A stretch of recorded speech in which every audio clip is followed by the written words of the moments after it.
Thank you for staying with us. Still on disaster management and general preparedness for this flooding. One of the states that's been predicted that will be affected by the torrential flooding this year is Ogun State. And right now we have Mr. Ola Oresanya, Commissioner for the Environment in Ogun State, joining us to have a conversation on something that happened recently. Thank you for joining us this morning, Mr. Oresanya. Thank you very much. Well, we have begun to see some of those images of the thunderstorm that toppled communication masts on some houses in Ogun State. We understand the event, the communication mast belonging to Ijas company located in Akute, Ogun State, collapsed due to severe weather conditions. The mast fell on a residential building at Alagbole. What can you tell us? What else can you tell us about that, sir? Well, I think that's got to do with the health and safety of infrastructures. And I think that is why in Ogun State, we have our agency off ground now on our health and safety. And that agency is steadily working. And that is got to do with protection of our people, infrastructure safety under the people, so that we avoid accidents, we avoid emergencies. So I think we are off ground now, and we have our consultants who are going around to ensure that even industrial health and safety, workers' health and safety, we are going around everywhere. If you look at the Mast area there where this thing fell, there are no certification, all right, for safety standards. So Ogun State now has its own safety policy, the safety standard that people like you are having masts, having towers, that are operating your industrial activities. You have to run with that health and safety standard in Ogun State. So it's all about policy and ensuring that we implement our policy to the letters. Are you alleging some negligence on the part of the organization? Oh, definitely, definitely. Because every mast, you're supposed to install this kind of mast and towers to withstand the most kind of adverse weather condition. All right. If they cannot withstand the adverse weather condition, then they are not fit to be installed anywhere at all. So it's not about the weather; it's about the safety of what you have installed. If you look at the metal that was used in there, is that the right gauge of metal that you use to carry the kind of a weight you are putting on the mast? There are people do use a lighter metal to carry heavy devices on them. So we need to have there are minimum standard for such kind of device, a metal that you must use. And that's exactly what we have to do as regulators in Ogun State. Well, it sounds like I hear two issues here, Mr. Oresanya. One is whether or not they had the right or the license to use that area in the first place, or that particular facility that they used. And second issue is that of the materials used to construct the mast that we're talking about here. Am I missing something? No, you're not missing anything. You're absolutely correct. Location, all right, for siting this mast have to be given by NCC, the Nigerian Communication Center. Said the NCC has to give this approval. Now, once the approval is given, the onus is on the state to ensure the safety. If you can, we must further conduct the environmental impact assessment of this location to know the impact. If you cannot pass the checklist of impact assessment in that area, then you cannot install, despite your license. Okay. Now the physical planning also must approve the land that you must use. The physical planning will approve. NCC will give you the license. Then the Ministry of the Environment ensure the safety of what you want to do there. So the question here is that thing fell off, all right, because it's not just an accident, all right, it wasn't an accident. It means that you have actually under-deployed the kind of instrument, kind of the facilities that are supposed to put there. Maybe the metal was the wrong metal that you used to install this thing. So just because you already have the license and you already have the approval of the physical planning does not mean you take safety for granted. Well, Mr. Rasola, it's very interesting because from what we know in the particular sector, IHS in Nigeria operates about 6,000 telecom towers and manages something in the region of 15,000 kilometers of fiber infrastructures. I'm waiting to see how this investigation that you're talking about will be conducted and the outcome of it. But to the issue of, flooding and everything, we understand that the Ogun State government is engaging with all the local governments in the state to ensure that the kind of calamities that we are hearing in different parts of the country do not come. Can you tell us the level of preparation and what issues have, you may be encountering? What we are talking about in Ogun State right now, this telecom collapse, is just one, and it is due to a heavy downpour. That is the news that is coming out from the report that the police has released. Are there other risk areas in Ogun State like that? Well, Ogun State is highly industrialized. So it's, when it comes to rain, when it comes to accidents, well, we're vulnerable also because Ogun State is also highly urbanized, just almost like Lagos. And so we know the areas of our risk, all right? And the risk area, when it comes to, we have our risk with dry season, we have the wet season risk, and all the risk that's got to do with a lot of the human activities and development are being clearly mapped out, and we have human resources that are deployed to make sure we avert such risk. I'll give you a good example of that. Before this administration came in 2019, the Prince Akwabiodun, Ogun State had a very terrible case of flood disaster then. The whole of Abeokuta then, Amola Shore, the Shokori River was a major source of disaster then. We had fatality. A lot of people died. Houses were destroyed.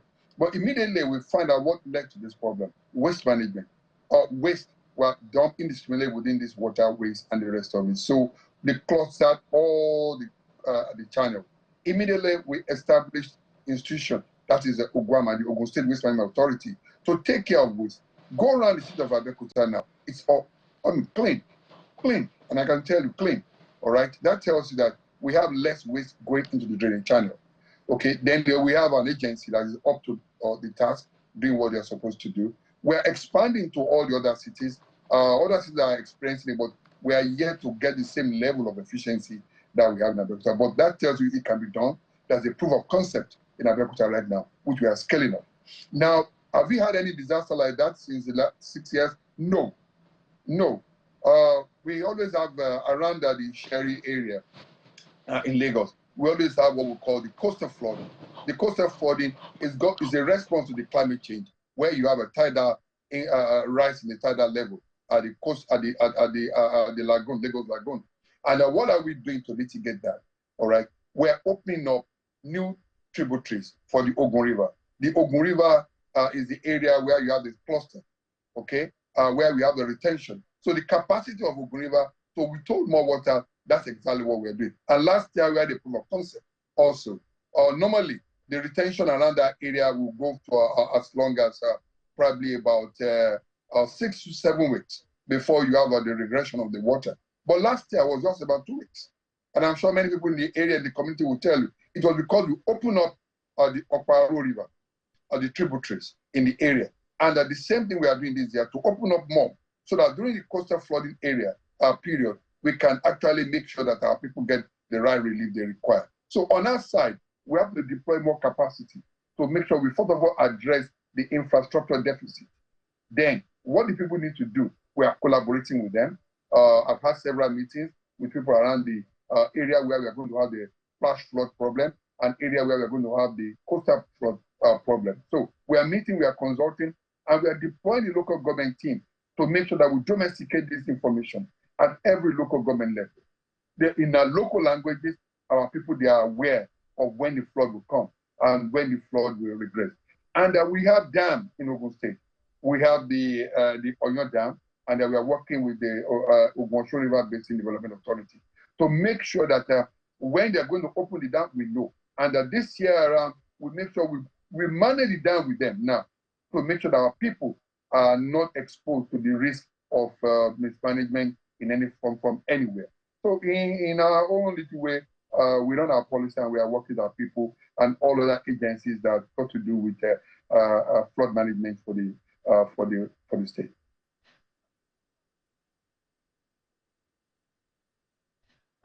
Mr. Olaoresanya, it's good to see you, and it's good to, hear your plans for disaster preparedness in Ogun State. However, we have been told, you have talked about the dams, which was the question I was going to ask you.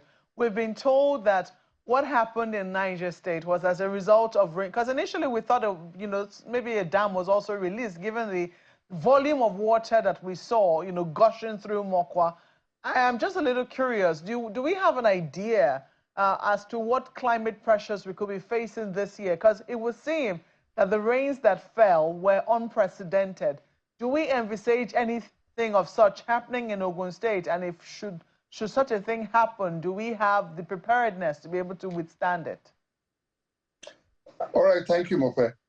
You see, NIMEC did a very good job by giving everybody the information on what's going to happen, the rainfall pattern for this year. And NIMEC predicted precisely that we're going to have this unusual rainfall around June and July. We are still looking for the peak of the rain in July. Rain in July will be, the month of July will be going to almost like about 420 mm of rain in the month of July. So what we had, the rain we had a few weeks ago, all right, was just high precipitation within a very short time. And this will lead to flash flood. Now, that water, okay, there's a spillway in every dam. There's a spillway where instead of the dam breaking off, the water will overflow. That water, when the water overflows the spillway, it will go through its memory lane. Every water has its own memory. Water has its own memory. They have their own pathway. Because you already have a dam, what happens is that downstream, after the dam, you always have a dry land. And because the water has been detained upland, people downstream now believe, oh, this is a dry land. Whereas this area, there are wetlands, there are valleys that the water normally pass through annually. But because the water has been detained upland, they believe it's a dry land, and people go and occupy. Physical planning control should have told them that, look, don't ever. So demolition should have occurred that, look, don't even stay there. Because the water, anytime you have a spill, like you have in Mokwa now, it will go through that memory lane. And the water itself found its memory, and people who find that memory were wiped out, unfortunately. And I think we have to commiserate with our people. But then, that was the spillway for that water. Talking about in Ogun State, the spillway for the Oyo Dam, we know that real. We know that spillway. We have mapped it out, and the communities have been told. Anywhere, anybody that is occupying, you can occupy it temporarily in the dry season, maybe for farming, but not for physical structure. You cannot put physical structure on that memory path of any river. The water will find its way. And if they are there, it will destroy, it will move anything off. And that's exactly what happened. So preserving those memory lanes for the water, you must map it out. And it's got to do with valley. It follows gradient. You will see it. If you look at the 3D view of your area, you will have seen it naturally, the natural flow of the water. So it's either you stay there and elevate yourself, or you don't stay there at all. During the rainy season, avoid the spillway. Anything can happen. Water will go from up down. Mr. Lara.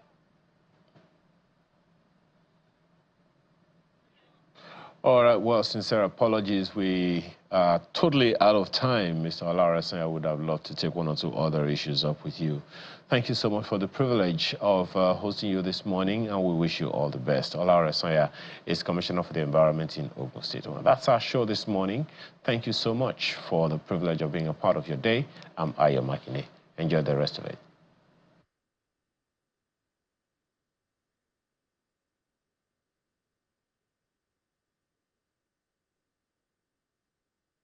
Well, thank you so much. I'm Maokwe Ogun Yusuf. Have a great day.